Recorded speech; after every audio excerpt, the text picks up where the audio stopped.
12월 18일 14시 기준 코로나19 광주광역시 발생 현황입니다. 12월 17일 목요일 어제 해외 입국자 1명 그리고 해서 4명 총 4명 확진됐습니다. 오늘은 이 시간 현재까지 2명 확진됐습니다. 그래서 총 누적 확진자는 845명입니다.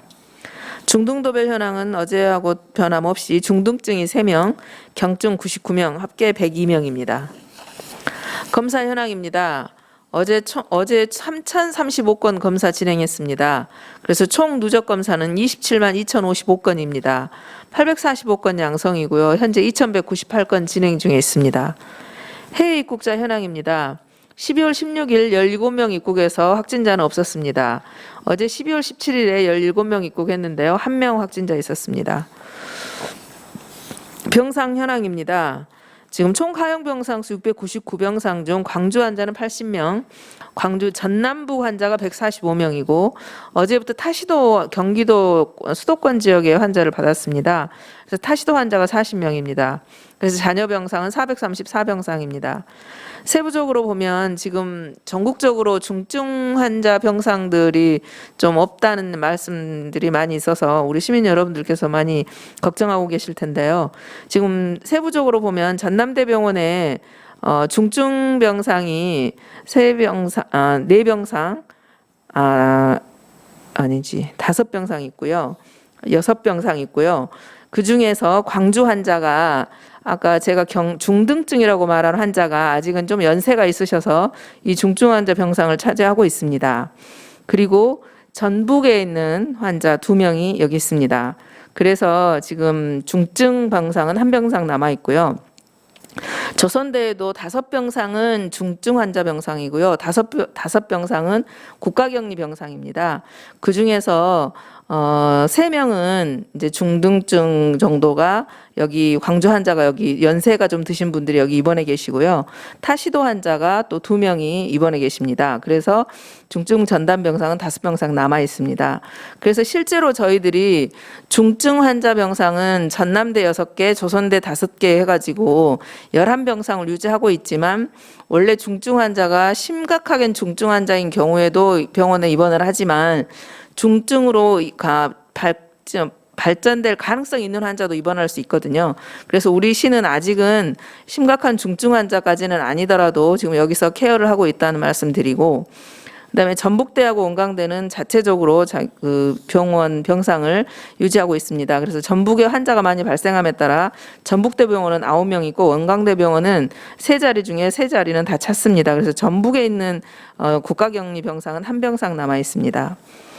그리고 어제부터 지금 전담병원 중에 우리 광주에 있는 빛고울병원 전남대병원은 주로 광주 환자 46명이 입원해 있고요.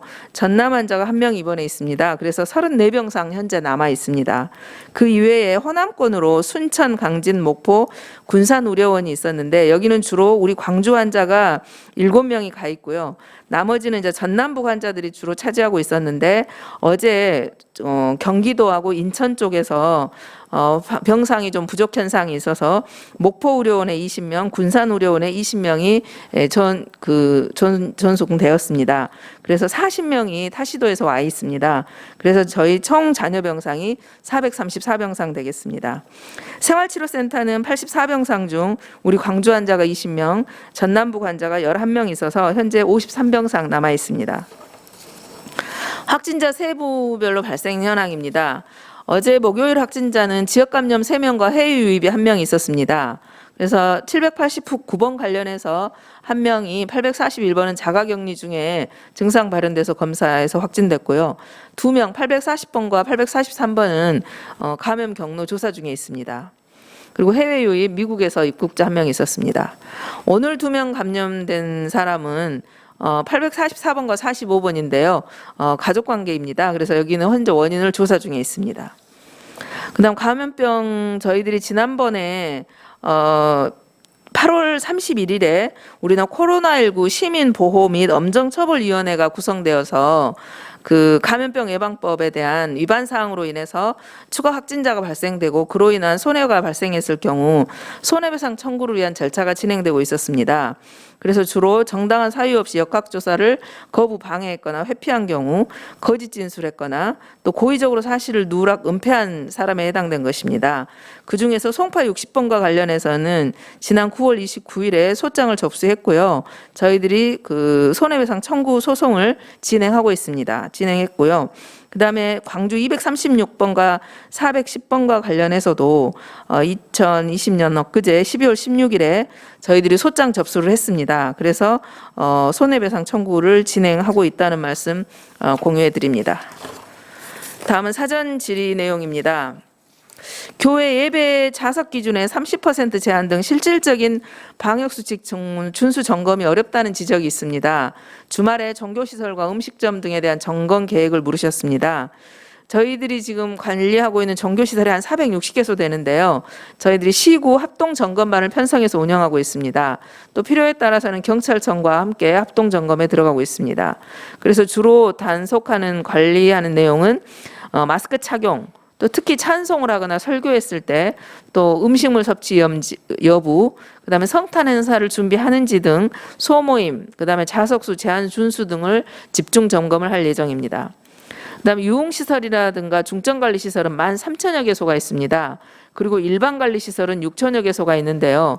여기도 마찬가지로 우리 식품위생과 또 자치구, 시가 함께 하고 소비자보호감시단과 함께 또 경찰과 합동으로 시설별 핵심 방역수칙 이행 여부를 점검해 나갈 예정입니다. 물론 조금 많은 어려움이 있습니다. 워낙 그 방금 말씀드린 것처럼 시설 수도 많고 그렇기 때문에 동시에 모두 다를 관리를 하기는 어렵습니다. 그래서 우선적으로는 시설을 운영하시는 시설주 여러분, 그리고 또 거기를 이용하시는 분들이 방역 수칙을 철저하게 지켜주실 거라는 그런 믿음과 또 당부 말씀 다시 드리면서 한편으로 저희 집행부 정부에서도 지도 점검을 꾸준히 잘 성실하게 하도록 하겠습니다. 그다음 경기도 확진자가 전남에 이송되는 사례가 있는데 타 지역 확진자를 광주에 수용할 계획이 있는지 또는 광주시 병상 가용 능력을 물으셨는데요. 방금 제가 세부적으로 설명드렸는 것처럼 전남대와 조선대에 있는 국가지정과 중증정담병상 17개 중에는 현재는 6개가 있습니다. 그리고 현재 그 병실에 입원해 계신 분도 최중증이나 위중 상황은 아니라는 말씀 드리고 싶고요. 그다음에 이제 저희 광주에 있는 빛고울 전담병원도 34개 정도는 여유가 있습니다. 그래서 주로 지금 현재 전국의 중앙대책본부와 그다음에 전국의 지금 코로나를 담당하고 있는 국장들이 동시에 한 라인을 구성을 했습니다. 그래서 병상이 부족하게 되면은 각 지역의 유휴 병상 현황을 실시간으로 공유를 하고 환자를 의뢰하는 그런 시스템을 유지하고 있습니다. 그래서 아직은 저희가 전담병상의 경우도 한 340개 정도 여유가 있습니다. 어제 목포하고 군산에서 20병상씩을 내줬어도 340병상의 여유가 있습니다. 근데 우리 광주 같은 경우는 전담병원의 중등증 병상은 사실은 빛고울 전대병원내가 34개가 있기 때문에 타 지역 환자를 광주에서 직접 받을 여력은 아직은 없고요. 다만 지금 중대본하고 계속 이제 실시간으로 공유하는 것은 중증 환자가 발생할 경우, 중증에서 위중증 정도 환자가 발생했을 경우 수도권이나 여기서 감당이 안 될 경우는 우리도 전남대나 조선대에서 받을 수는 있습니다. 그래서 지난번에 한번 좀 그런 사례가 있어서 논의는 했었는데 실제로 오지는 않았습니다. 그래서 언제라도 이런 상황이 올 수 있고요. 그럼에도 불구하고 만약에 우리 지역에서 먼저 환자가 발생하게 되면 우리 지역 환자가 우선순위라는 거 말씀드립니다. 다음은 주말에 거리두기 단계 조정 계획이 있는지, 확진자 발생 숫자 등 광주만의 기준이 있는지를 물으셨습니다.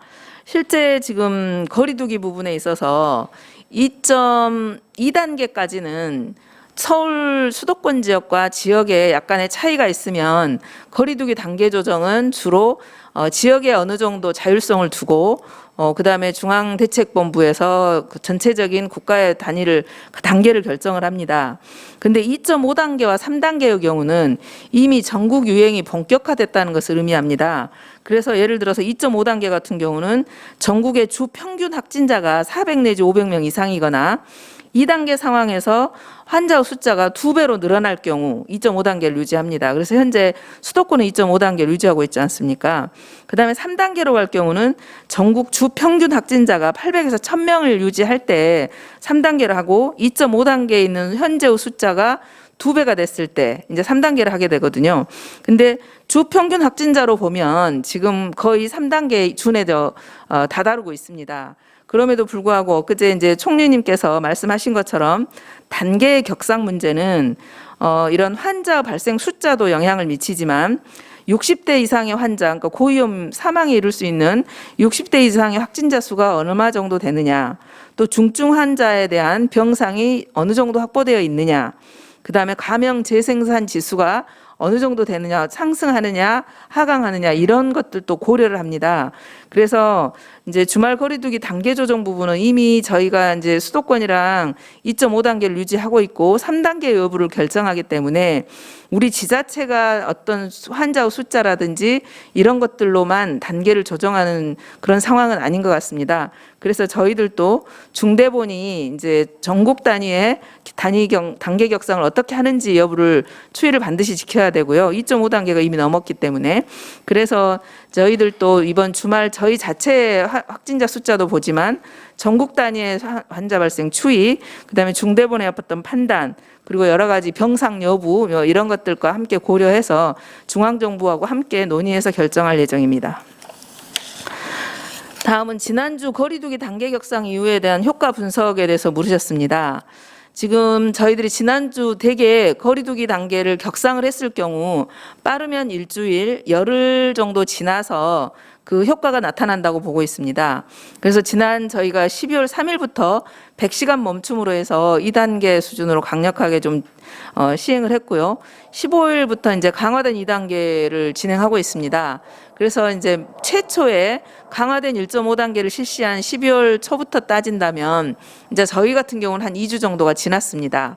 그래서 대체적으로 지난번 22명을 피크 치고 나서는 한 자릿수, 또 한 번 10명은 됐지만 한 자릿수를 유지하고 있는 상황입니다. 그래서 우리 지역에서는 이런 거리두기 단계의 어떤 영향을 어느 정도 그 효과가 좀 보인다라고 보는데, 전국 상황으로 보면 우리 자체의 숫자는 좀 떨어져 있긴 하지만 수도권과의 이동이 좀 많이 있고, 또 수도권은 이게 안정화되고 있지 않기 때문에 전체적인 효과는 우리 광주의 상황만으로 효과가 있다 없다라고 말하기는 아직은 좀 조심스러운 상황입니다. 그래서 저희들 그럼에도 불구하고 우리 지역 안에서 거리두기를 유지하기 위한 그런 방역수칙 준수는 더욱더 강화할 예정이고, 또 서울 특히 다른 지역과의 이동 문제, 또 이동 시의 어떤 그 방역수칙 문제, 그리고 특히 최근에 종교시설을 중심으로 해서 나타난 것이 우리 지역 안에 종교시설 모임으로 인한 것보다는 타 지역과의 교류, 또 타 지역 종교시설 모임과 관계성 속에서 나온 정황들이 보이기 때문에 특히 이번 주말에는 예배, 정규 예배도 문제가 있지만 뿐만 아니라 그런 소모임들이 진행되지 않도록 철저히 관리하고, 또 우리 교회 담당 교회 신자 여러분들에게도 당부 말씀을 함께 드리겠습니다. 그래서 단계 조정의 문제는 이제는 우리 광주만 바라보지 마시고 전국 단위에서도 그런 분위기들을 함께 고려해야 된다는 점 이해를 해주셔서, 특히 우리 시민 여러분들께서 타 지역과 이동할 때에는 각별하게 주의해 주실 것을 다시 한번 당부 말씀드리겠습니다. 감사합니다.